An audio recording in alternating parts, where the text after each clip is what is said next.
이건록 대표님하고 최진권 대표님이 진짜 입이 마르도록 칭찬을 하셨던 아, 그래요? 주식 투자자 손주부님 모셨습니다. 반갑습니다. 예, 반갑습니다. 손주부라고 합니다. 네, 저는 미국 주식으로 전업 투자를 하고 있는 손주부라고 하고요. 네. 네, 두 가지 뜻이 있는데 네. 제가 전업주부고 실제로 그래서 손주부고 그리고 손 씨세요? 네, 손씨입니다. 네. 그래서 제가 지금은 책도 내고 조금 이제 네이버에서 검색하시면은 네. 손주부로 안 나오고 네. 손두부로 다시 검색하시겠습니까? 이렇게 뜨거든요. 투자를 하게 된 배경은 제가 미국에서 유학을 운 좋게 했어요. 어떻게 했냐면은 도피 유학이라고 네. 수능을 아주 망쳐가지고 네. 이제 아버지한테 말씀을 드려가지고 있는 집. 그래가지고 아버지가 갖고 계신 유일한 자산인 아파트를 팔아가지고 갔죠. 네. 근데 그 아파트가 반포자이가 됐습니다.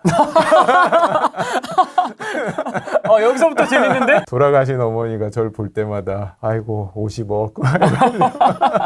아니 그래서 갔는데 가서 보니까 제가 돈이 그렇게 많은 편이 아니었어요. 그러니까 유학을 간 거 자체가 혜택 받은 거죠. 근데 이제 거기 오는 친구들 보면 다 어마어마한 부자들이 많잖아요. 유학하러 가면.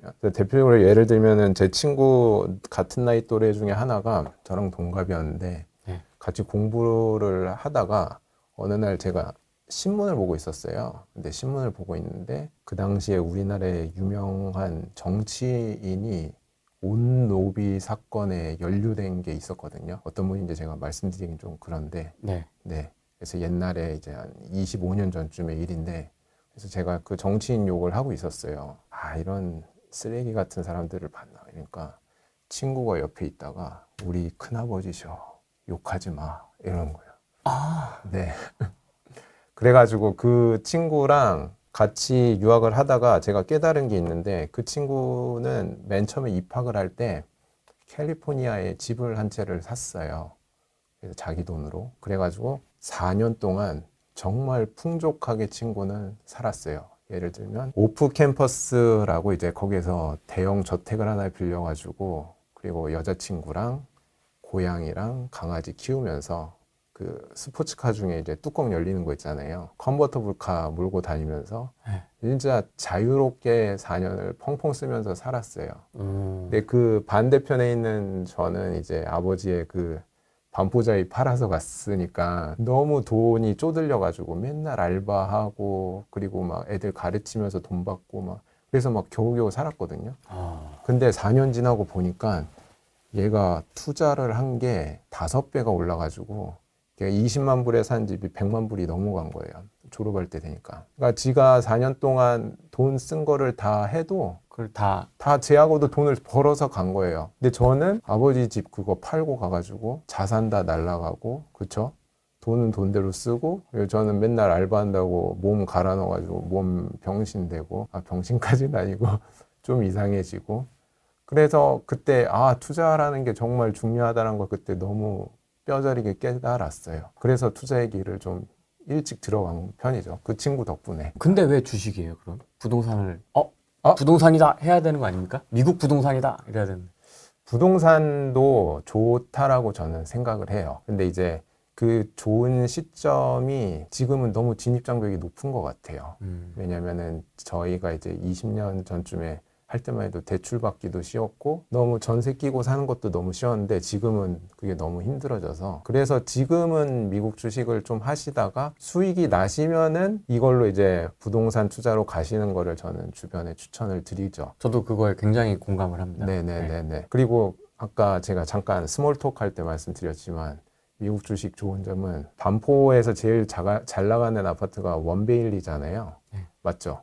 네, 제가 부동산 전문가는 아닌데, 원베일리를 우리가 살 수는 없지만은 미국 주식은 살 수가 있잖아요. 제일 잘 나가는 주식을 엔비디아도 살 수 있고 애플도 살 수 있고 그게 정말 좋은 것 같아요. 그래서 주변에 제가 무조건 하시라고 추천을 계속 드려요. 미국 주식 애들 태어나면 무조건 증여도 하시라 그러고. 근데 어떻게 그렇게 돈을 많이 버시고 손주부로 전환을 하시게 되신 거예요? 직장 다니면서 투자를 하셨겠죠? 네. 아닙니까? 직장 다니면서 투자를 했는데 2010 2017년도에 제가 육아휴직을 했거든요. 네. 육아휴직을 하면서 제가 취미생활을 좀 가져보려고 이제 애들 다 등원시키고 나서 컴퓨터 조립을 하기 시작을 했는데 취미로. 근데 GPU 가격이 말도 안 되게 너무 비싼 거예요. 컴퓨터 가격 대비해가지고. 그래서 이제 조사를 해보니까 GPU 만드는 회사가 두 군데밖에 없는데 엔비디아랑 AMD밖에 없는데 엔비디아라는 회사를 매수하면 좋을 것 같다는 생각이 들어서 그때 처음으로 2천만 원어치를 엔비디아를 산 거예요, 그때. 와, 2천만 원이나요? 네. 그러니까 그 당시에 있던 제 돈 비상금 다 탈탈 털어가지고 2천만 원어치를 샀어요. 그랬더니 그 당시 샀을 때가 액면 분할 감안해서 지금 기준으로 4달러에 샀거든요. 이걸 안 팔고 그냥 계속 들고 있으니까 이게 정말 운이 좋았죠. 네. 일단 GPU 거기에서 이제 두 개 회사밖에 없어서 그것도 좋았는데 시간이 흐르면서 갑자기 비트코인 붐이 부는 거예요. 그러니까 채굴. 네. GPU 수요가 또 갑자기 폭발적으로 늘더니 근데 그게 또 다시 수그러 들라 그러니까 AI가. 또 AI 챗 GPT 그게 또 팡 운이 정말 좋았어요. 그래서 그 상황을 겪으면서 그리고 저 중간중간에 저는 이제 빅테크 기업들 위주로 투자를 저는 했거든요. 근데 이제 제가 운 좋게도 이제 회사에서 보내주시는 이제 MBA 과정을 밟을 수가 있어가지고 이제 주식을 사고 팔 때 제일 궁금해 하시는 게 그거잖아요. 이게 싼지 비싼지 네. 감이 안 오시잖아요. 잘. 네. 언제 들어가야 될지. 대부분의 분들은 그냥 차트 보신 다음에 그냥 좀 많이 빠진 것 같네 그러면 그냥 들어가시고 약간 그 정도인데 근데 오늘 이거 기회가 되면 가르쳐 드리고 싶어 가지고 슬라이드랑 막 이런 거 좀 준비를 해봤는데 근데 그거 보고 이제 빅테크 기업 중에서 이제 싸진 거를 집중 매수를 한 거죠. 그리고 그때 제가 돈이 있는 시점에서 싸진 거를 집중 매수하고 좀 비싸진 거는 다 팔고 그 과정을 계속 반복을 하다 보니까 2024년도에 3억까지 제가 자산을 모았어요. 2024년 초에. 근데 그 초 시점에 제가 운 좋게 이코노미스트지를 제가 구독해서 보고 있는데 근데 그것도 운이 정말 운인 것 같은데 다 운이래. 왜냐면은 이코노미스트지를 제가 평소에 구독해서 보지를 않았는데 근데 그 해는 이상하게 보고 싶은 거예요. 그래서 구독해서 봤는데 그 첫 해에 맨 첫 번째 읽었던 기사가 모든 인공지능은 내셔널 그러니까 국가 주도의 인공지능으로 갈 수밖에 없다라고 그 기사가 써 있는 거예요. 그래서 그러면은 모든 국가가 다 자기들만의 인공지능 모델을 가질 수밖에 없겠네라는 생각이 들었고 그리고 또 그때 제가 가르치던 것들을 이제 미국 주식을 많은 분들한테 그때 가르치고 있었는데 그 중에 한 분이 저한테 물어보는 거예요. 선생님이 가르쳐 주신 지표 중에서 PEG라는 지표가 있는데 그거 지금 엔비디아 보니까 되게 저렴해진 것 같아요. 그래서 제가 그래요? 그래서 딱 봤는데 역대급으로 저렴해진 거예요. 그 지표상으로 보니까. 그래서 그때 모든 자산을 정리해서 엔비디아에 그때 다 또 한 번 더 다 넣었죠. 그때. 그러면 계속 홀드하고 있는 상태에서 더 넣으신 거예요? 네. 홀드하면서 돈이 생길 때마다 이제 빅테크도 사고 막 다양한 종목을 운영을 하고 있었는데 24년에 그때 한 종목에 그때 확 몰아넣었어요. 왜냐면은 빅테크 중에서 제일 쌌어요. 그때 24년 초에. 근데 그때 넣으니까 1년 정도 있다가 3배가 확 오르더라고요. 그래서 3억 넣은 게 9억, 10억 이렇게 갔어요. 그래서 지금 그 상태에 그렇게 온 거예요. 네. 그래서 지금도 투자 방식 똑같아요. 그냥 1년에 한 번씩 빅테크 기업들 중에서 제일 싼 거가 뭐가 있지? 봐서 제일 싼 게 있으면 거기다 그냥 집중 매수를 하는 거예요. 그러한 방법을 써서 모아오고 있는데 괜찮은 것 같아요. 네. 이 정도로 얘기하시는 거면 네. 그때 AMD를 사지 않고 엔비디아를 산 게 진짜 AMD도 많이 올랐으니까 AMD도 괜찮았던 것 같아요. 네. 그래서 그렇게 투자를 하고 있는 분이다. 네. 그래서 지금은 전업 투자자다. 네, 지금은 전업 투자자로 있고 그냥 중간중간에 이제 강의 요청 주시면 나가서 강의하고 있습니다. 초보자 입장에서는 그냥 요거 맨 처음에 있는 SCHD라는 ETF 상품을 제가 모아가시라고 말씀을 드리거든요. 근데 SCHD 여기 위에 보면 다 영어로 쓰여져 있잖아요. 네. 근데 이거 뭐 다 잘 아시는 분도 있겠지만 초보자분들도 있으실 수 있을 것 같아서 이걸 다 티커명이라고 얘기를 하고 네. 증권사 앱에서 검색창에서 이걸 치시면은 요 관련된 ETF 상품이 나오거든요. 네. 여기 보면은 2배, 3배, 5배, 10배라고 쓰여져 있잖아요. 네, 뭐죠? 이게 무슨 뜻일까요? 상승률이 상승했다는 건가요? 네, 맞아요. 원금 대비 상승한 건데 기간이 얼마 만에 이만큼 상승한 걸까요? 그러니까요. 기간이 네. 3년? 5년? 3년? 5년? 그래도 현실적인 걸 말씀을 해주시네요. 제가 강의 나가서 물어보면은 5개월? 3년? 5개월에 10배? 그러니까 한국 분들이 이제 성격이 조금 화끈하시니까 10년이거든요, 정답은. 근데 보면은 속도가 되게 느린 것 같이 보이는데 10년에 2배? 갸우뚱합니다. 네, 맞습니다. 네. 맞습니다. 그래서 이거는 뭐냐면은 배당 주식을 모아놓은 거예요. 굉장히 우수한 배당주만 모아놓은 거기 때문에 네. 배당 수익률이 3%에서 4% 정도 나오거든요.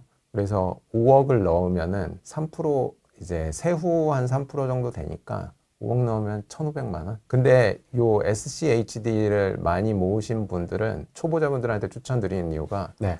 주가가 거의 안 출렁거려요. 그래서 주식 초보자들이 심장이 아주 좋아요. 근데 이거를 싫어하시는 분들도 있으실 거예요. 그 분들일수록 이쪽으로 가시면 되는 거예요. 출렁임은 많은데 네, 수익성은 극대화되는 거고. 근데 이게 10년에 10배면은 10년에 10배면 너무 오래 걸리는 거 아니야 하실 수가 있는데 20년 몇 배일까요? 100배예요. 이게 20년이면 25배고 20년이면 9배고 20년이면 4배예요. 자제분한테 증여를 만약에 해주신다. 네. 그러면은 이게 나스닥 100을 추종하는 ETF인데 그 중에서 대부분은 QQQ 많이 보시잖아요. 네. QQQM은 수수료가 제일 저렴한 ETF고 자산운용사는 똑같아요. 근데 이거를 사시라고 추천을 드리고 왜 QQQ가 있는데 왜 QQQM을 추천하세요? 똑같은 건데 수수료가 더 저렴해요. 제일 저렴해요. QQM이. 그래서 예를 들어 가지고 아기가 태어났을 때 2천만 원까지 증여를 할 수 있잖아요. 2천만 원 증여해 주면은 얘가 30살 됐을 때 125배가 되는 거예요. 그러면은 괜찮죠. 네. 1,000만 원만 줘도 12억 5천이 되어 있는 거예요. 30살 됐을 때. 그러면은 12억 5천 가지고 얘가 자기의 삶을 시작을 할 때 부담이 없을 것 같아요. 그리고 내가 정말 좋아하는 일을 할 수 있을 것 같아요. 돈 때문에 나의 커리어를 바꾸지 않고 내가 연극 좋아해. 연극 배우가 되고 싶어. 그러면 연극 배우가 쉽지 않잖아요. 밥벌이로서는. 그래도 그냥 12억 5천 가지고 12억 5천 있으면은 영국 배우 할만하지. 할만하죠. 그러면은 이제 배당주에다가 돈 넣어놓으면은 배당금 따박따박 나오니까. 그래서 요거를 추천을 무조건 드려요. 이걸 하시라고. 슈드는 좋은 점이 뭐냐면은 우리가 배당주 고를 때 봐야 될 게 배당 수익률만 많이 보시잖아요. 근데 배당금이 얼마나 빠른 속도로 증가하는지도 봐야 되거든요. 그렇잖아요. 왜냐면 인플레이션이 있으니까. 배당금 받는 게 계속 똑같으면 안 되잖아요. 근데 슈드가 배당 성장률이 엄청 좋아요. 네, 연평균으로 따지면은 한 8%에서 10% 사이 돼요. 그래요? 그게 누적이 되면은 그러니까요. 네, 예를 들어 맨 처음에 우리가 5억 투자하면 1,500 받는다 그랬잖아요. 그게 10년 뒤에는 1,500이 아니라 3천만 원씩 나온다는 뜻이에요. 그리고 또 10년 뒤에는 그거에 2배 6천씩 나온다는 뜻이에요. 그러니까 슈드의 매력은 그거예요. 배당 성장률이 폭발적이에요. 아래에 있는 거는 똑같은 상품인데 아래에 있는 거는 이제 한국 주식시장에 상장되어 있는 거라서 이거는 이제 사회 초년생 분들 있잖아요. 사회 초년생이 만들어야 되는 절세계좌 3개 있잖아요. ISA, IRP, 연금저축. 거기에서 이거를 모아 나가시면 돼요. 비중은 여러분들이 이제 위험을 얼마만큼 감내할 수 있느냐에 따라서 비중을 달리하시면 될 것 같은데 내가 주식 원금 빠지는 게 죽어도 못 참을 것 같아 그러면 슈드를 많이 담으시면 되고 나는 리스크를 많이 감안하더라도 많은 수익률을 원해 그러면은 MAGS, 맥스 이거 맥스. 네, 맥세븐의 줄임말인데 네, 요거 담아가시면 될 것 같아요. 이것만 하셔도 재테크 끝이에요. 끝. 너무 간단한데. 네, 초보 단계에서는 그냥 이것만 하면 끝이에요. 근데 요 단계보다 조금 더 수익률을 내고 싶어. 원하시면은 좀 머리 아프지만은 제가 아까 말씀드렸던 그 싼지 비싼지 아는 법 그거 공부를 좀 하셔야 돼요. 이거는 너무 많이 이제 익숙한 용어들인데 네. 퍼나 PBR이나 ROE나 PSR 이거를 제가 수업 나가가지고 설명해 주세요 그러면 이게 무슨 뜻인지는 그러니까 익숙은 한데 말로 설명은 잘 못하시더라고요. 네. 근데 PBR은 최근에 많이 나와서 유명해졌잖아요. 누가 한국 기재부 코스피인가? 코스닥 PBR 얘기하라 그러니까 PBR 10이라고 10이라고 어디 그런 데가 다 있어. 자본금은 이제 우리가 카페를 예를 한번 들어볼게요. 대표님이 카페 창업을 하시는데 5억 자본금으로 창업을 하셨다라고 예를 들어볼게요. 네. 그런데 1년 운영을 하셨는데 순이익이 1억이 난 거예요. 그러면 대박이죠. 5억 투자해서 1억. 5억을 투자했는데 1년 만에 1억의 순이익을 봤는데 이거를 우리는 ROE라고 얘기를 해요. ROE. ROE가 뭐냐면은 내가 투자한 자본금 대비해서 순이익이 얼마나 되냐 이걸 물어보는 건데 그럼 이게 몇 프로죠? 20%잖아요. 1 나누기 5 해서. 근데 이거가 정말 제일 중요해요. 이거 좋은 기업 고를 때. 왜 그럴까요? 왜 그러냐면 좋은 기업일수록 순이익이 높기 때문에 그래요. 자본금 대비 순이익이. 왜 좋은 기업은 순이익이 높을 수밖에 없을까요? 왜 그러냐면 좋은 기업일수록 진입장벽이 높고 그 기업에 대체제가 없어요. 그래서 좋은 자산인 거예요. 투자하기. 예를 들어 볼게요. 서울 아파트가 투자하기 좋은 자산일까요? 아닐까요? 좋아요. 네, 맞아요. 좋은 이유가 뭐냐면은 진입장벽이 높고 대체제가 없어요. 대체제가 없다라는 말은 서울 아파트에 똑같은 서울 아파트를 지으려면은 거기에 공급이 계속 이루어져야 대체제가 계속 늘어나는 거잖아요. 근데 지금 정부에서 하고 있는 정책 방향으로 봤을 때는 공급을 늘릴 생각은 별로 없어 보이잖아요. 네. 그래서 그런 기업에 투자를 해야 되고 그래서 ROE 얘기가 나와서 말인데 그 워런 버핏이 제안한 마지노선이 15%를 제시를 해요. 그래서 15% 이상인 기업에다가 투자를 하라고 얘기를 해요. 그래서 지금 ROE에 대해서 지금 배우셨고 두 번째로 배우실 게 뭐냐면 PER에 대해서 한번 배워보실 텐데 네. 이제 5억 들여서 창업을 하셨는데 제가 지나가다 보니까 대표님의 그 카페가 네. 너무 마음에 드는 거예요. 그래가지고 제가 10억에 파실래요? 라고 제가 여쭤봤어요. 그러니까 이제 난 5억밖에 안 들였는데 10억에 그래서 지분 100% 지분을 제가 10억에 사기로 한 거예요. 네. 그러면 이 경우에 지금 10억이라는 개념은 뭐냐면은 기업으로 따졌을 때 시가총액의 뜻이에요. 시가총액이 지분 100% 다 사는 게 시가총액이잖아요. 왜냐하면 주가 곱하기 주식 수가 시가총액이니까. 네. 요거 보면은 퍼의 개념은 뭐냐면은 순이익의 몇 배가 시가총액이냐라는 뜻이에요. 그럼 여기에서는 순이익의 몇 배예요? 10배죠. 이거를 퍼가 10이라는 뜻인 거예요. 근데 테슬라가 퍼가 한 170 정도 되거든요. 그 말뜻은 1년 순이익에 170년치를 모으면은 지금 시가총액이 된다라는 뜻이에요. PBR까지 이제 바로 설명을 드리자면은 PBR은 자본금이 5억 원이 있으면은 이건 내 돈이라 그랬잖아요. 네. 근데 지금 시장에서 알아주는 대표님의 카페 가격이 지금 제가 10억을 제시를 했잖아요. 네. 투자한 자본금 대비해서 지금 몇 배예요? 2배. 그렇죠. 그러니까 PBR이 2라고 얘기를 하는 거예요. 근데 코스피가 연초만 해도 정말 저렴했을 때 PBR이 1보다 작았어요. 되게 저렴했었던 거죠, 그 당시에. 그 다음에 추가적으로 아시면 좋을 게 PSR이라는 게 있어요. PSR은 뭐냐면은 지금 PER은 다시 복습 한번 할게요. PER은 순이익의 몇 배가 시총이냐라고 한 거였죠. 네. 그래서 퍼가 10인 거고 자본금의 몇 배가 시총이냐라고 한 게 이제 PBR이니까 이게 2배잖아요. 네. PSR은 매출의 몇 배가 시가총액이냐라는 뜻이에요. 이 여기 S가 세일즈의 줄임말이에요. 네, 세일즈가 매출이란 뜻이거든요. 그래서 10억인데 10억이니까 10억 나누기 10억 하니까 1. PSR이 1이에요. 네. 그러면 이거 PSR만 알아도 제가 테슬라 주식을 대표님이 사고 싶게끔 만들 수가 있어요. 테슬라 투자하시는 분이 왜 투자를 하죠? 왜 할까요? 테슬라 투자하시는 분들. 전기차 보고 할까요? 화성 가야죠. 네. 휴머노이드 보고 투자 많이 하시잖아요. 네. 그러면은 참고로 테슬라의 PSR은 지금 10 정도 되거든요. 10. 이거 기억하세요. PSR이 테슬라는 10 정도 돼요. 네. 그 PSR이 아까 뭐라 그랬죠? 매출의 몇 배가 시가총액이냐라고 그랬죠. 네.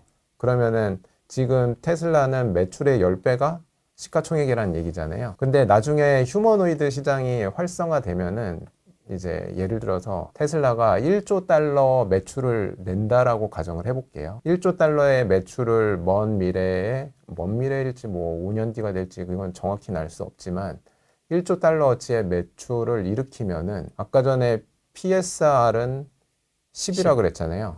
그러면 1조 달러 매출 달성할 때 테슬라의 시가총액은 1조 달러 곱하기 10 하니까 10조 달러가 되겠죠. 근데 테슬라가 지금 현재 1조 달러 기업이거든요. 그러니까 앞으로 10배가 오를 수 있다라는 얘기예요. 이 논리에 따르면은. 야, 여기까지 배우셨으면 이제 정말 이제 힘든 거 다 오셨습니다. 그렇게 힘들지 않았습니다. 아, 그래요? 다행입니다. 좋습니다. 다행이다. 아, 역시 똑똑하셔가지고. 저 이제 문화센터에서 강의 나가면 좀 힘들 때가 있거든요. 아, 네. 여기 문세랑 비교하시면 안 돼요. 여기 적폐 채널인데. 아, 죄송합니다. 네. 이 두 카페를 대표님이 네. 매수를 하고 싶다라고 가정을 해볼게요. 네. 근데 이제 메가커피가 있고 벤티라는 카페가 있는데 둘 다 퍼가 10인 거예요. 네. 그리고 둘 다 자본금이 둘 다 5억으로 시작을 했다라고 얘기를 하는 거예요. 네. 그러면 이 두 개의 카페 중에서 어떠한 카페를 선택하시고 싶으실까요? 아, 퍼가 똑같아요. 네, 자본금도? 퍼가 만약에 똑같아. 자본금도 똑같고, 그리고 들어가 봤더니 원두 공급업체도 똑같아서 커피 맛도 똑같고, 아. 인테리어도 다 똑같다고, 외적인 건 다 똑같다라고 가정을 해볼게요. 그러면은 여기에서 이 두 개의 카페 중에 뭘 선택을 하면 좋을까요? 상권 분석, 네. 입지, 아, 네네네. 맞아요, 맞아요. 왜 상권 분석이랑 입지를 왜 볼까요? 매출 때문에. 네, 맞아요. 그러니까 그거를 다른 말로 하면은 미래의 성장성이 얼마나 있을지 보려고 입지 조사를 하시는 거잖아요. 네. 그렇죠? 입지 조사를 해보셨더니 요 벤티 커피 옆에는 삼성전자 반도체 공장이 내년에 들어온대요. 그래서 임직원이 한 10만 명이 온대요. 그리고 메가커피는 그냥 아파트 단지 내에 있어서 그냥 평탄하게 계속 매출이 일어날 것 같아요. 그럼 이 둘 중에 어디를 해야 되겠어요? 벤티가 낫지 않을까요? 당연히 무조건 벤티를 하겠죠. 그 이유는 미래 순이익 성장률이라고 되어 있는 게 있죠. 네. 이게 어마어마하게 크기 때문이죠. 그렇죠? 아. 그러면 퍼에다가 미래 순이익 성장률을 나눠주면은 PEG 값은 굉장히 작게 나오겠죠. 좋은 기업일수록. 네, 다 배웠어요. 우리는. 그래서 그 싼지 비싼지 이야기할 때 첫 번째 쓰는 것 중에 하나가 아까 전에 PEG 값 얘기를 했잖아요. 여기에 네. PEG라고 되어 있죠. 네. 이게 작으면 작을수록 좋은 거라고 제가 말씀드렸죠. 맞습니다. 왜냐하면 퍼 나누기 미래 성장률이 PEG니까. 네. 미래 성장률이 분모에 있으니까 이게 크면 클수록 작아지는 작아지는 거잖아요. 그러면 엔비디아를 예를 들었는데 얘가 지금 현재 1 밑으로 떨어져 있어요. 네. 0.99예요. 이거의 뜻은 뭐냐면 엔비디아가 속해 있는 섹터의 중간값 PEG 값이 1.82래요. 그러면 이거 대비 이거 보면은 지금 45% 저렴하다는 뜻이에요. 그러네요. 그리고 또 비교를 할 때 자기 자신 스스로랑도 비교할 수 있는데 5년 평균이랑 비교했을 때 1.71인데 얘는 0.99니까 42% 저렴하다라는 뜻인 거고, 그리고 방금 배웠던 거 PER 우리가 배웠잖아요. 네. 근데 이제 영어로는 PER이라고 안 쓰고 이렇게 PE, 이렇게 쓰이거든요. 네. 근데 이제 그 중에서 이제 추천드리는 거는 PE, non-GAAP, FWD라고 되어 있는 요 지표를 제가 추천을 드리는데, 얘 보면은 지금 퍼가 37배잖아요. 네. 근데 보면은 5년, 과거 엔비디아의 5년 평균 퍼 값은 46이었잖아요. 그러니까 지금 과거 자신 대비해서 한 20% 저평가되어 있다라는 뜻인 거예요. 그래서 이 지표를 활용을 해서 이제 다양한 우리 빅테크 기업들 있잖아요. 네. 지난 5년 평균과 비교했을 때 얼마나 지금 싼지를 확인한 다음에 싼 게 있으면 걔 집중 매수를 하고, 반대로 이 5년 평균보다 더 비싸져 있으면 이게 다 플러스로 바뀌어 있거든요. 그럼 걔는 좀 수익 실현을 하고 조금 비중을 줄여서 이런 이제 저평가된 걸 좀 더 매수를 하는 거죠. 그럼 이렇게 확인해야 될 이거를 1년에 한 번만 하시라고 추천드려요. 너무 자주 할 필요는 없고 12월 달에 하시라고 추천을 드려요. 왜 12월이냐면은 네. 미국 주식은 어찌됐건 양도세라는 게 발생을 하는데 1년에 한 번씩은 250만 원까지는 안 내도 되니까 12월 달에 이제 수익 실현을 하시라는 차원에서 12월에 한 번씩은 이런 식으로 리밸런싱을 해서 이렇게 하시면은 괜찮은 것 같아요. 근데 그 보시는 그러면 뭐 이렇게 같이 함께 매수하고 관리하고 팔고 하는 그 리스트는 뭐가 있어요? 뭐 7, 8개 정도 되는 겁니까? 제가 지금 하고 있는 거요. 네. 처음에는 그렇게 했었는데 저는 그거보다 더 극단적으로 수익을 거두고 싶어서 그 해에 제일 싼 거 한 종목에만 다 몰아넣어요. 근데 이게 좀 위험할 수도 있는데 이제 책 같은 거를 보면은 워런 버핏도 옛날에 돈을 벌었을 때 보면은 이제 좋은 기업을 항상 유념해 두고 있다가 머릿속에 넣어 놓고 있다가 워런 버핏도 부자가 된 이유 중에 하나가 그게 싸졌을 때 집중 매수를 했더라고요, 보니까. 그래서 아실 수도 있는데 어메리칸 익스프레스 아시죠? 네, 그 카드사. 그 회사가 안 좋은 상황에 처한 적이 있어요. 60년대에 셀러드유 사건이라고 들어보셨나요? 아니요. 그거는 뭐냐면은 그 회사가 금융회사잖아요. 그러니까 금융회사가 하는 일 중에 하나가 대출을 해주잖아요. 근데 대출을 해줄 때는 뭐가 필요해요? 담보가 필요하잖아요. 네. 그래서 어떠한 기업이 와가지고 여기 드럼통이 있는 창구를 보여준 거예요. 그런 다음에 이 드럼통 안에는 다 샐러드유가 들어있는데 이거를 담보로 해서 내가 돈을 빌리고 싶다 그래서 거액의 돈을 빌렸어요. 어메리칸 익스프레스로부터. 근데 나중에 알고 보니까 그 드럼통에 대부분이 바닷물이었던 거예요. 그래서 그 기사가 나자마자 어메리칸 익스프레스의 주가가 완전 바닥을 친 거예요. 근데 이제 워런 버핏 입장에서 봤을 때는 뭐 기업이 실수를 한번 할 수 있지만은 기업 가치가 사라진 건 아니잖아요. 그래서 집중 매수를 했어요. 그래서 그런 식으로 초반에 집중력으로. 네, 이거는 하나의 사례인 거고 이거 전에 50년대에도 그런 일이 있었어요. 지도회사에다가 또 몰빵을 하신 적이 있더라고요. 워런 버핏이. 샘본이라는 지도회사가 있는데 그 지도회사가 주가가 갑자기 확 떨어졌는데 이제 좀 과도하게 떨어졌다라고 생각을 한 거예요. 왜냐하면 경쟁사가 조금씩 튀어나오니까 지도회사가. 왜냐하면 1950년도에 무슨 일이 있었냐면은 이제 나중에 또 설명을 드릴 텐데 미국에서 고속도로를 깔기 시작을 해요. 50년대에. 그래가지고 50년대 깔기 시작을 하면서 66,000km에 달하는 고속도로를 50년대에 다 깔았어요. 그때 사람들이 막 여행을 가기 시작을 한 거예요. 옆에 있는 주에도 가보고 운전해서 그래서 막 거의 뭐 한 2주 동안 운전해서 LA에 있는 사람이 뉴욕도 가보고 그러면 지도가 필요하잖아요. 그러니까 지도의 수요는 탄탄한데 그냥 경쟁사가 한두 명 더 생겼다라는 이유만으로 주가가 과도하게 떨어졌었거든요. 그때 워런 버핏이 자기가 들고 있는 금융자산의 40%를 다 올인했어요. 그 기업에다가. 그러니까 그러한 거를 한 3, 4번 겪으면서 자산이 폭발적으로 성장을 했어요. 워런 버핏도 초창기에. 근데 그게 다 끝나고 난 다음에는 이제 되게 안정적인 포트폴리오를 가져가셨는데 커지니까. 네네네. 이제 뭐 1조 넘어가면 지키는 게 중요하지 뭐. 네, 지키는 게 더 중요하니까. 네. 그래서 거기에서 약간 또 힌트를 얻어가지고 얻어서. 그래서 근데 대부분은 막 달걀 다 여러 바구니에 나눠 담으라고 하잖아요. 근데 그러면 안정적이긴 한데 나눠 담으면 결국 스파이 S&P 500 지수 사는 거랑 비슷해져요. 수익률이. 우리가 원하는 부자가 되고 싶은 그거에는 조금 시간이 걸릴 수 있죠.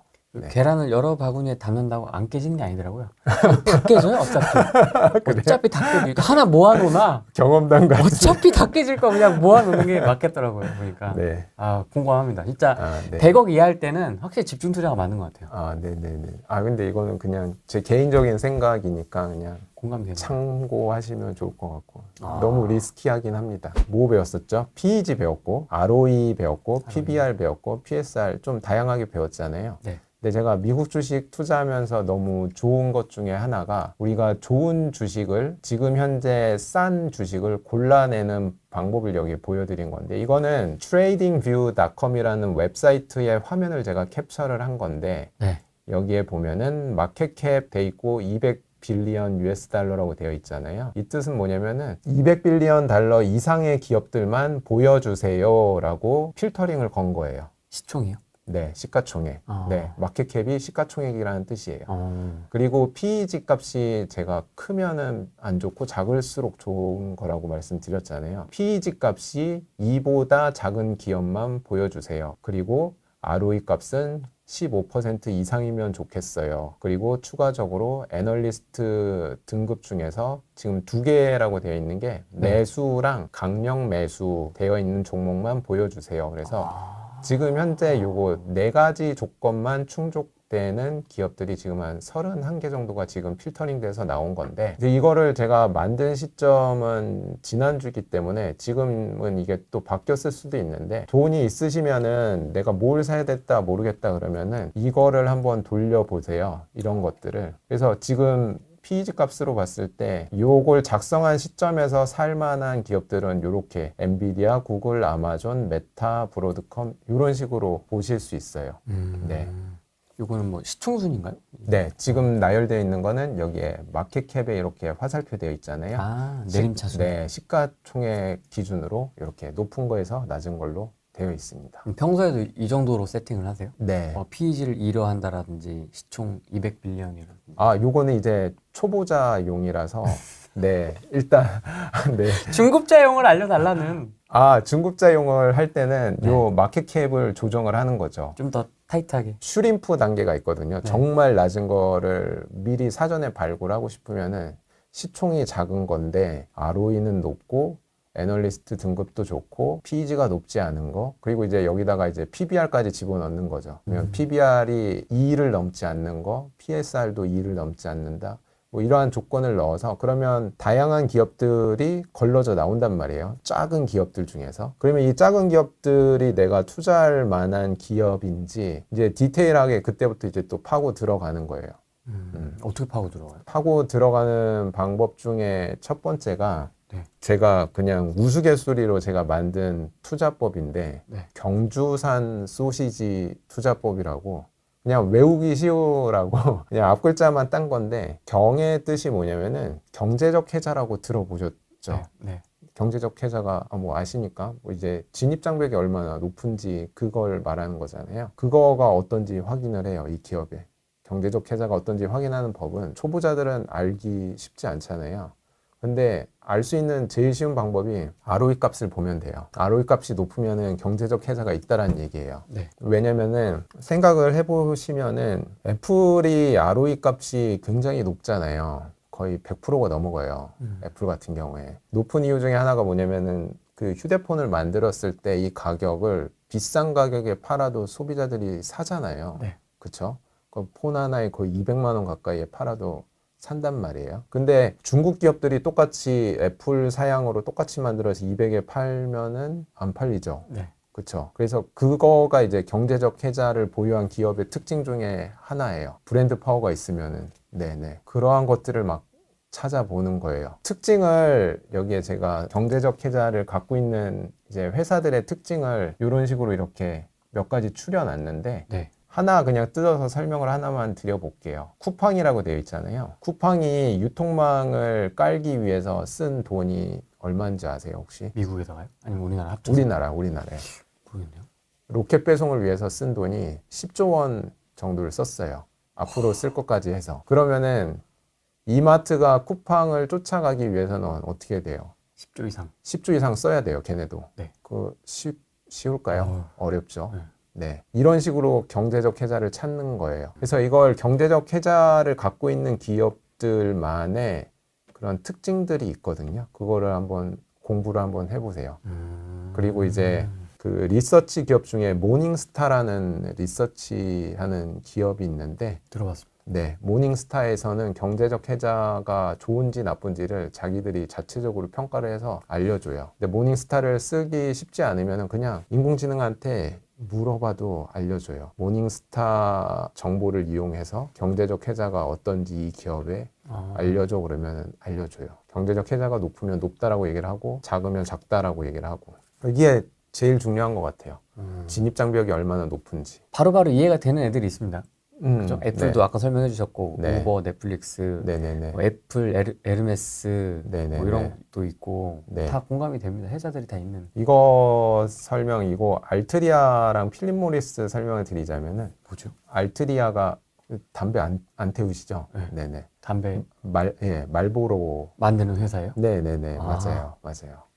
거기는 정부 규제가 있기 때문에 혜택을 받아요. 왜 혜택을 받냐면은 광고를 못 하거든요. 우리나라도 광고 지금 못 하죠. 잡지 광고, TV 광고 본 적 없죠. 담배. 네. 그쵸? 밖에 빌보드 광고도 없고. 그거를 다 막은 이유가 왜 막았을까요? 건강 뭐 이런. 건강도 있지만은 이거를 담배 회사들이 나서서 막았어요. 왜 그랬을까요? 왜요? 궁금하죠? 네. 자기들한테 유리해요. 왜 유리하냐면은 전 세계 담배 시장은 지금 현재 3개 회사가 다 먹고 있어요. 요거 필립 모리스랑 재팬 타바코라고 일본 담배 회사, 그리고 브리티시 어메리칸 타바코라고 BAT라는 회사가 있거든요. 요 3개가 전 세계에 있는 담배 시장을 다 먹고 있어요. 거의 뭐 한 30 거의 이렇게 먹고 있어요. 그런데 광고를 못하게 다 막아버리면 신규 진입자가 들어갈 수가 없어요. 이해되셨죠, 이제? 꼭 먹고 알 먹고예요. 광고를 못하니까 광고비를 아낄 수도 있고, 그러네요. 네.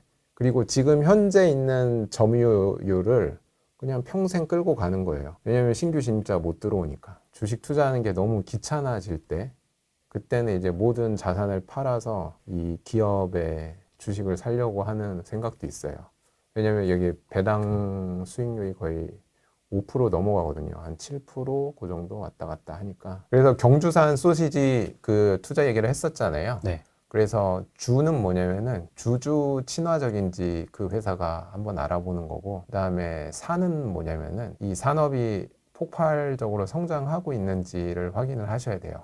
네. 그래서 예를 들어서 내가 정말 좋은 기업을 찾았는데 그 기업이 속해 있는 산업이 침체 산업이다. 예를 들어서 요 DSLR 카메라 많이 안 쓰이잖아요, 지금은. 네. 미러리스로 다 넘어왔죠. 네네네. 그리고 이제 스마트폰으로 그쵸. 요즘에는 많이 쓰시니까. 그러니까 산업을 보셔야 되고, 소는 소비자 그 브랜드 파워를 한번 보셔야 되고, 그리고 제가 제일 중요하게 생각하는 것 중에 하나가 C랑 G인데, C는 CEO를 말하는 거고, G는 어떻게 보면 직을 G라고 얘기를 했는데, 직원 만족도. 그게 너무 중요한 것 같아요. 투자를 하다 보니까.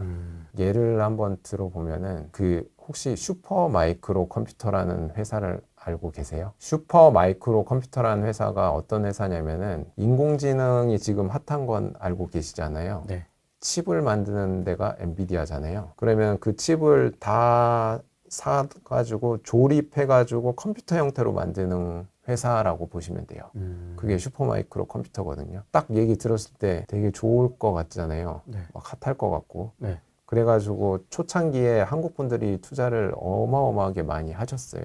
그러니까 미국 주식 좋아하시는 분들이. 근데 이제 저희 이제 같이 모임하시는 분이랑 여기를 투자할지 말지를 보다 보니까 맨 마지막에 CEO랑 직원 만족도를 보니까 최악인 거예요. 미국에 이제 글래스도어라고 우리나라에 보면 블라인드 같은 게 있어요. 근데 읽어보니까 중국 사람이 CEO인데 인종차별도 심하고 중국어로 막 욕하고 뭐 회의에서는 중국어로 심지어 한대요. 네, 백인 직원들이 있는데. 그래서 직원 만족도 최악이고, 그리고 도덕적으로 해이한 행동을 너무 많이 한다라는 그런 내용이 있더라고요. 그래서 우리는 투자하지 맙시다. 보류를 했는데 얼마 안 돼가지고 회계 부정 사건이 터져가지고 중국 믿거.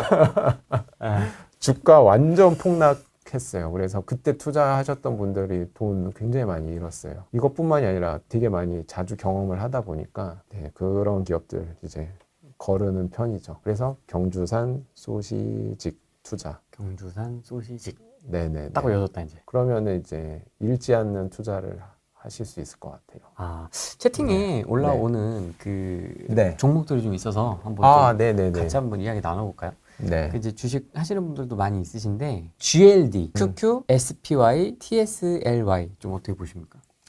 GLD는 그냥 저는 좋게 봐요. 금이에요, 금. 금의 시세를 추종하는 겁니다. 금 ETF 그리고 그러니까 금을 좋게 보는 이유 중에 하나는 지금 미국이 상황이 안 좋은 상황이잖아요. 이제 재무제표상으로 봤을 때 부채가 엄청 많잖아요.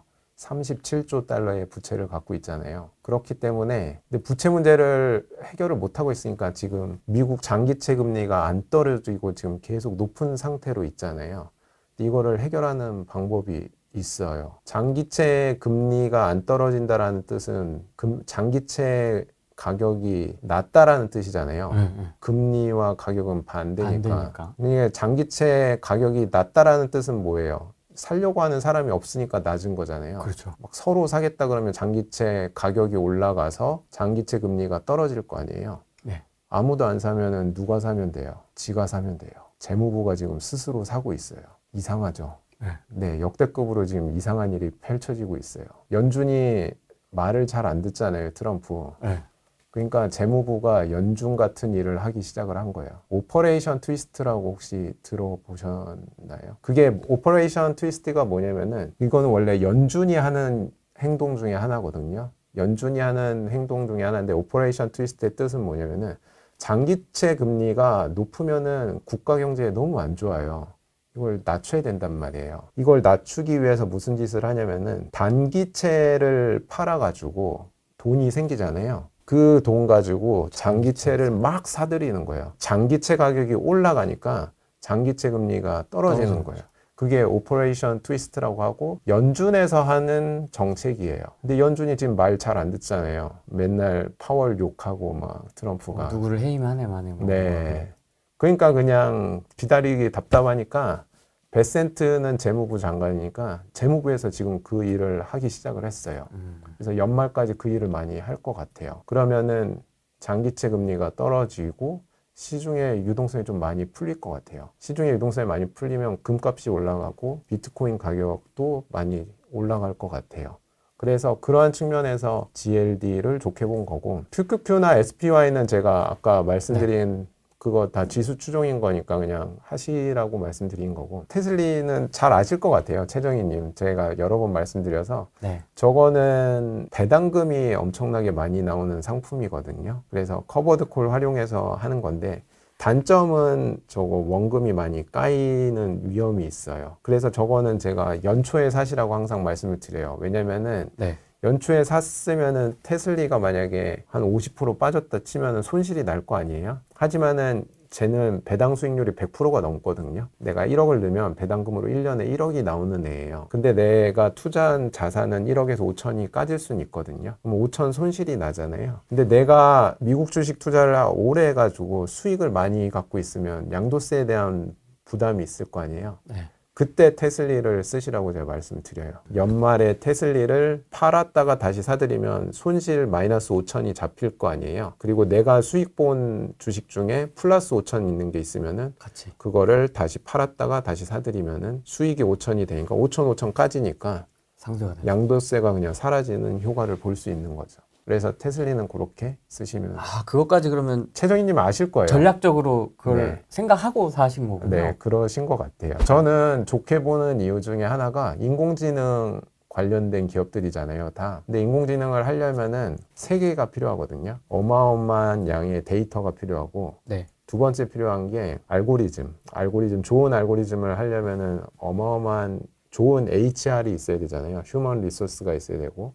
세 번째 필요한 게 GPU예요. 좋은 GPU, 엔비디아 칩. 근데 이거 세 개 다 할 수 있는 데가 맥7밖에 없어요. 왜 그런지는 아시겠죠? 엔비디아 칩 사고 싶어도 못 사요. 우리나라에도 2,000개도 안 될걸요, 아마? 엔비디아 칩 그 인공지능 보유하고 있는 게. 그리고 어마어마한 양의 데이터를 얘네들은 플랫폼 기업들은 데이터가 하루에도 끊임없이 계속 들어오니까 계속 학습을 시킬 수가 있잖아요. 그래서 그 맥7 그 기업을 추천을 드리는 거예요. 그리고 그 기업들이 앞으로도 잘 될 것 같아요. 그러면 이거를 제가 화면으로 한번 설명을 드릴게요. 네. 산업이 성장을 할 때마다 이 60년 정도의 주기가 있어요. 네. 근데 이거를 경제학자 이름을 따가지고 이거를 컨트라티에프 파동이라고 얘기를 하는데 지금 현재 미국이 처해 있는 문제점이 아까 전에 말씀드린 대로 정부 부채 문제가 심하다고 얘기를 했잖아요. 네. 근데 그 문제가 심할 때마다 미국 정부는 이를 타개하기 위해서 어떻게 했냐면은 어떻게 하면 이걸 타개할 수 있을까요? 부채가 너무 커요. GDP 대비 부채 규모가 너무 커서 지금 문제잖아요. 네. 이거 문제를 해결하려면은 GDP 대비한 부채가 크다라고 지금 말씀드렸잖아요. 그러면은 이거를 좀 쉬운 말로 얘기를 하면은 그냥 우리들한테 대표님한테 빚이 예를 들어서 10억이 있다라고 가정을 해볼게요. 빚이 네. 10억이 있어요. 생각만 해도 아찔하죠. 네. 근데 대표님이 여기 채널도 잘 되고 돈을 막 잘 벌기 시작을 해서 1년에 10억씩 버시게 된 거예요, 이제. 그러면 10억 빚이 부담스러우세요? 아닐 것 같아요. 전혀 안 부담스럽죠. 네.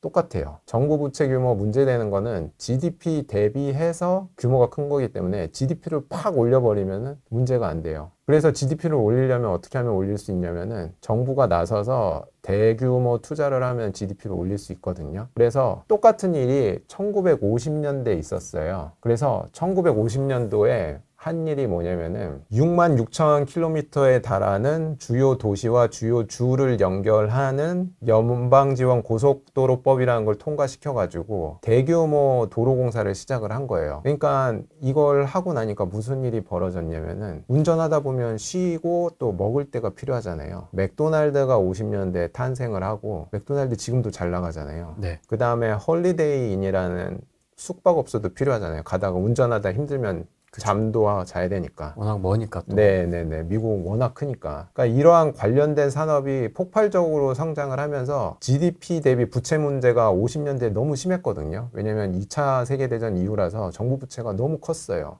이게 자연스레 해결이 됐어요. 지금 2025년이잖아요. 스타게이트 프로젝트라는 게 올해 연초에 지금 트럼프 여기 있고, 그리고 여기 누구죠? 이 아저씨? 네, 손정희 아저씨. 네. 여기 그리고 샘 울트먼. 네, 맞아요. 네. 이 사람들이 공동으로 해서 4년간 5천억 달러를 투자를 해서 미국 전역에다가 인공지능 데이터 센터를 짓는데요. 데자뷰 같지 않아요? 이렇게 해가지고 GDP를 폭발적으로 성장시키면은 정부 부채 문제가 해결이 되는 거예요. 그리고 이거에 관련된 기업들이 제가 맨 처음에 말씀드린 MAGS 그 ETF에 속해 있는 기업들이 다 여기에 속해 있는 기업들인 거예요. 그러니까 다 수혜를 볼 기업들인 거죠. 50년도에 맥도날드랑 헐러데이인이랑 각종 주유소들이 혜택을 본 것처럼 딱딱딱딱 연결이 되는 거예요. 네. 근데 이거에 대한 마지막 남은 퍼즐이 암호화폐예요. 또 어떻게 연결되는 거죠?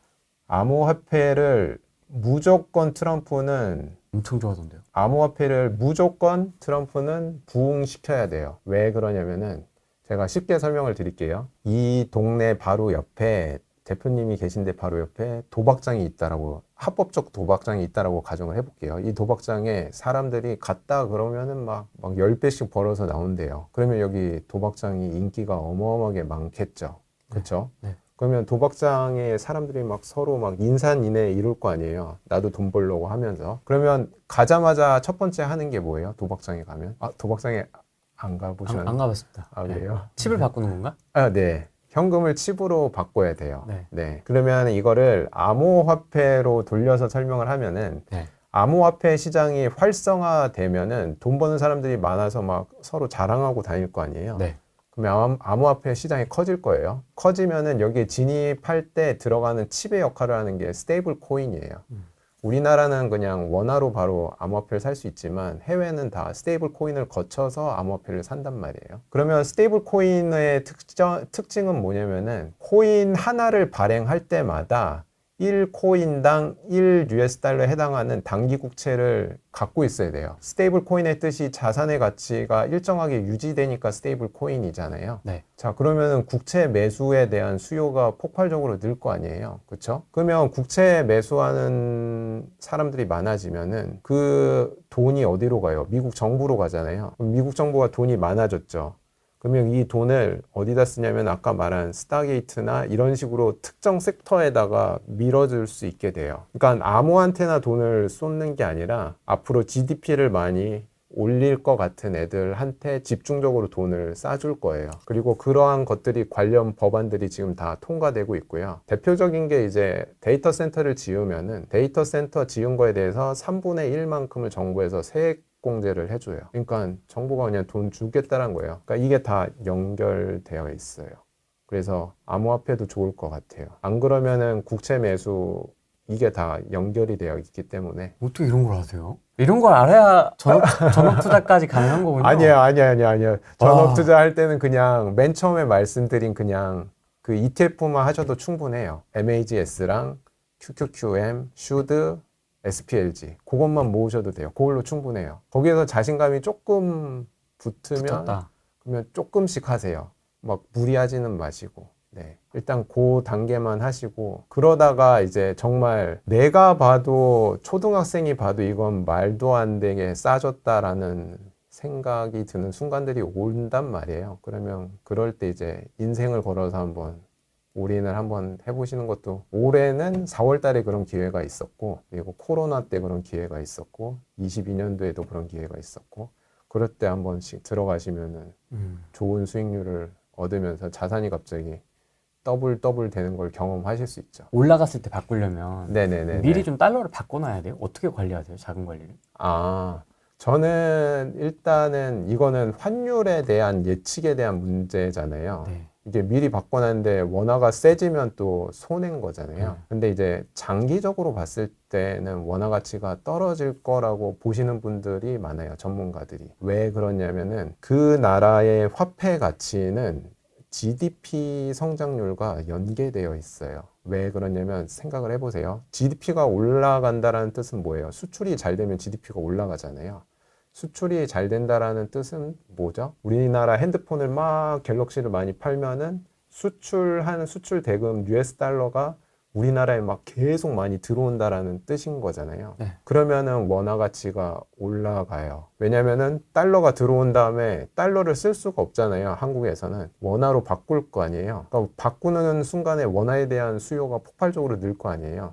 그쵸? 그러니까 원화 가치가 올라가요. 찾는 사람이 많아지니까. 근데 앞으로 미래에는 그럴 가능성이 점점 낮아지는 게 보여요. GDP의 주요 요소 중에 하나가 그 기업의 투자인데, 기업 투자를 지금 한국에 안 하고 다 미국에 하고 있잖아요. 상황이 그러네요. 그쵸? 국내의 상황이 그렇습니다. 미국에다가 하고 있고, 그 다음에 GDP 요소 중에 하나가 C가 있는데 그게 컨슈머거든요. 소비자들. 근데 소비자들이 돈을 나이가 많아지면 많아질수록 돈을 점점점 적게 써요. 근데 지금 우리나라 사회는 점점 초고령화 사회로 가고 있기 때문에 C도 점점 줄어들 거고, 인베스트먼트도 줄어들 거고, G. 네, G 부분만 남아 있는데, G를 어찌됐건 정부가 그래서 국채 발행을 많이 할 것 같아요. 부흥을 시키려고. 그래서 돌고 돌아서 우리나라 돈 가치가 떨어질 것 같고, 서울 아파트도 그래서 오를 것 같아요. 왜냐면 정부가 돈을 계속 풀 수밖에 없으니까. GDP에서 이미 C랑 I는 망가질 게 눈에 딱 보이니까. 그리고 수출도 네, 지금 좋긴 한데 공장을 계속 해외에다가 지어버리면은 수출도 계속 줄 거 아니에요. 그러면은 GDP가 줄면은 그 나라의 통화 가치는 떨어져요. 점점 떨어져요. 근데 그런 측면으로 봤을 때는 원화보다는 달러화를 보유하는 게 나을 것 같다는 생각이 많이 들고, 저는 돈 있으면 일단은 달러화로 많이 바꾸는 편이고. 현금 대 주식의 비중도 좀 있어야 되잖아요. 관리를 어떻게 하세요? 그것도 이건 정답은 없는데, 없죠. 이제 여러분들이 만약에 이제 마음이 심약하신 분일수록 현금 보유 비중을 많이, 그러니까 안정적 투자자일수록 현금 보유 비중을 많이 가져가면 좋고, 이제 공격적일수록 줄이는 게 좋고. 근데 저는 지금은 현금 비중이 거의 없어요. 다 지금은 다 주식시장에 담겨져 있는 상태입니다. 좀 공격적이죠. 63세 어르신이고요. 네. 2억을 SPLG와 QQM을 반반씩 매수하려는데 어떤가요? 주린이인데 좋은 선택이 뭘까요? 2억 어떻게 굴리면 좋을까요? 뭐 이런 얘기입니다.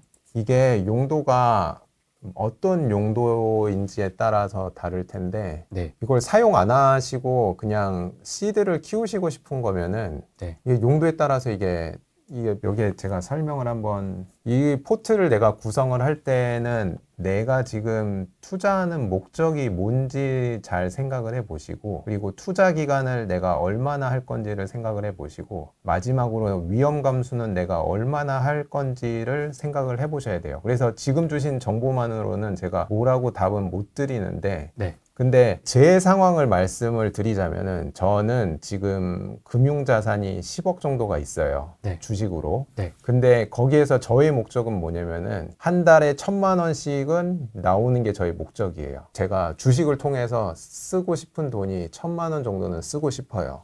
10억 중에서. 근데 제 입장에서 그러면은 배당주에 투자해서 10% 정도 나오는 거는 거의 없어요. 근데 욕심이 있으니까 또 시드도 키우면서 1,000만 원씩 뺏쓰고 싶은 거예요, 저는. 그러면은 결론이 뭐가 나오냐면은 10%씩 뺏으려면은 1년에 거의 1억 정도를 뺏쓴다는 얘기잖아요. 1억 2천이니까 1억 뺏쓴다니까 10억에서 1억을 뺏쓴다는 얘기니까 10억이 수익률이 적어도 한 30% 정도 되면은 연평균 수익률이 30%가 되면은 그러면은 13억이 되면은 거기에서 제가 1억을 써도 12억이 남잖아요. 약간 그런 식으로 저는 추구를 하기 때문에 공격적으로 지금 몰빵한 투자를 하고 있는 상태인 거예요. 네. 목표 수익률 30%예요? 그러니까 1년 목표 수익률은 30%를 잡고 그래서 그 중에서 10% 정도는 내가 빼서 써서 먹고 나머지 20%는 시드를 계속 키우자. 이게 목표예요. 근데 이제 질문 주신 분은 이게 제가 답을 못 드리겠는 게 이게 투자 기간을 뭐 예를 들어서 10년 동안 안 쓰시고 그냥 계속 여유 자금이라고 하시네요. 아, 네네네. 안 쓰실 거면은 그냥 그 두 개 그냥 사시면 되는데 그 두 개 중에서 비중을 결정을 하실 때 네. 이제 내가 좀 더 공격적인 걸 원한다 그러면 QQQM을 비중을 늘리시고 SPLG를 좀 줄이시고 그리고 나는 조금 보수적 투자자다 그러면 SPLG를 늘리시고 QQQM을 좀 줄이시고 그 정도만 하셔도 괜찮을 것 같아요. 10년에 한 4배 정도는 불어있을 것 같아요, 그러면. 와, 10년에 4배. 네네네. 왜냐면 SPLG만 했을 때 한 3배 정도 불어나니까 그 두 개를 믹스하니까 한 4배 정도 되어 있을 것 같아요. 그러면 10년 그냥 놔두시면 한 8억 정도 되어 있을 것 같아요. 2억 넘으니까 4배 하면은 8억. 근데 이제 한국 사람들의 단점 중에 하나가 장기 투자를 잘 못하세요. 힘들어합니다. 네, 많이 저도 그렇고. 힘들어하세요. 그리고 장기 투자를 이제 물려가지고 비자발적 장기 투자를 하는데 근데 그거는 조금 잘 유의를 하셔야 될 것 같고 정말 좋은 주식에다가 좋은 상품에다 장기 투자를 하시면은 좋은 결과가 있을 것 같습니다. 초보자나 중급자 정도의 단계에서 좀 가장 많이 하는 실수나 네. 주의해야 될 점 뭐가 있을까요? 미국 주식 투자할 때? 중급자 정도 되면은 내가 막 유튜브 자료도 많이 찾아보고 막 그러니까 머리가 점점 커지면서 뭔가 많이 아는 것 같은 느낌이 든단 말이에요. 네. 근데 제일 중요한 거는 뉴스에 나오는 거에 너무 현혹되지 마시라는 거를 말씀을 드리고 싶어요. 대표적인 사례가 제가 이건 저의 뇌피셜이 아니라 제 경험담인데 제가 아마존 주식을 너무 사랑을 해가지고 과거에 지금은 없습니다. 아마존 주식을 한테 꽂혀서 막 매수한 적이 있어요. 그런데 뉴스가 나온 거예요. 공정거래위원회장이 새로 취임을 했는데 그분이 과거 백그라운드가 얼마나 아마존이 악덕한 기업인지 가지고 논문 써서 박사학위를 받은 사람이 공정거래위원장으로 취임을 한 거예요. 그 취임하자마자 주가가 그냥 계속 녹아내리는 거예요. 근데 무섭잖아요. 그래서 다 팔았어요, 그때. 그 당시에 한 80불 정도였나? 아무튼.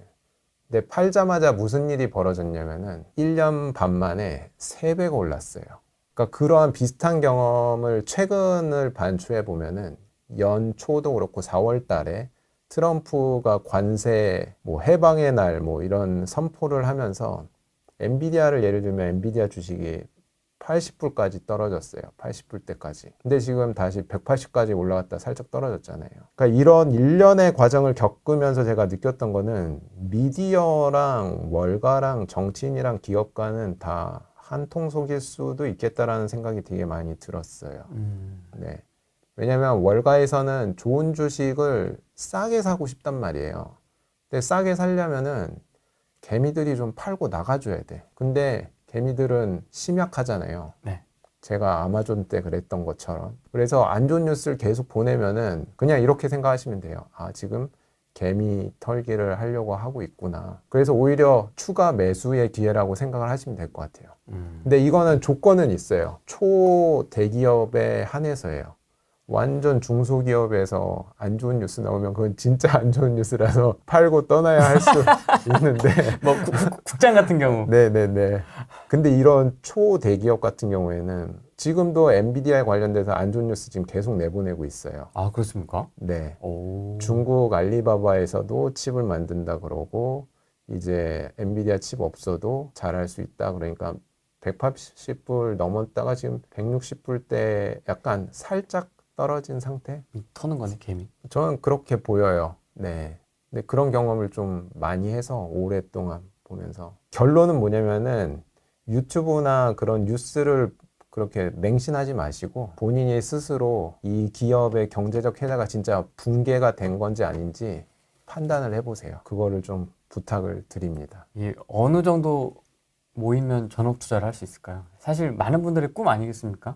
직장인 분들이 많이 좀 원하고 딱 사표 부장님한테 던지고 저 엔비디아로 졸업합니다. 꺼져 임마 하는 거 이제 솔직히 우리나라는 마음만 먹으면은 누구나 다 될 수 있을 것 같아요. 왜냐면은 우리나라는 복지가 너무 잘 되어 있기 때문에 돈이 하나도 없으면은 정부에서 그죠?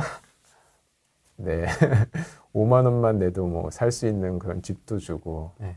그러니까 사람마다 한 달에 필요한 돈이 다 다르니까 제가 그거는 뭐 말씀은 못 드리겠는데 근데 이제 솔직히 굶어 죽지는 않잖아요, 우리가. 지금 다 모든 사람들이 관둬도 굶어 죽는 사람은 없을걸요? 근데 우리가 돈을 많이 벌려고 하는 거는 어찌됐건 남들보다 좋은 옷 사고 해외여행도 한두 번씩 가고 그러려고 막 기를 쓰고 하는 거잖아요. 네. 그쵸? 네. 근데 뭐가 맞는 건지 모르겠어요. 근데 저는 딸아이들한테도 얘기를 해요. 공부 못해도 상관없다.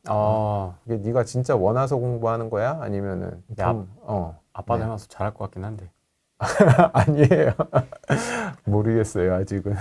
그래서 답은 없지만은 이제 너무 돈돈돈 하지 마시고 그냥 그 제가 말씀드린 거 그 4개 있죠. 네. 그 절세 계좌에서 그냥 계속 꾸준히 모아 나가시면서 그냥 평소대로 그냥 직장 생활 하시다가 주식 시장에는 별로 신경 쓰지 마시고 한 10년 지났을 때 딱 열어보면은 입가에 미소가 아마 지어지실 것 같아요. 한 10년 지나고 나면은 생각보다 많이 쌓여 있어가지고 그래서 그렇게 그리고 또 막상 또 회사 관두고 나오잖아요.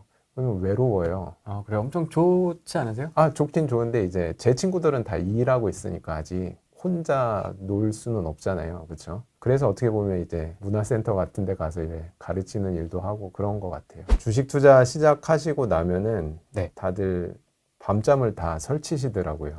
네. 제 친구한테도 이제 옛날에 엔비디아 추천을 한 적이 있는데 네. 밤마다 전화가 오는 거예요. 3% 빠졌는데 지금 빼야 되는 거 아니야? 다음 날은 5% 올랐는데 지금 먹고 빠져야 되는 거 아니야?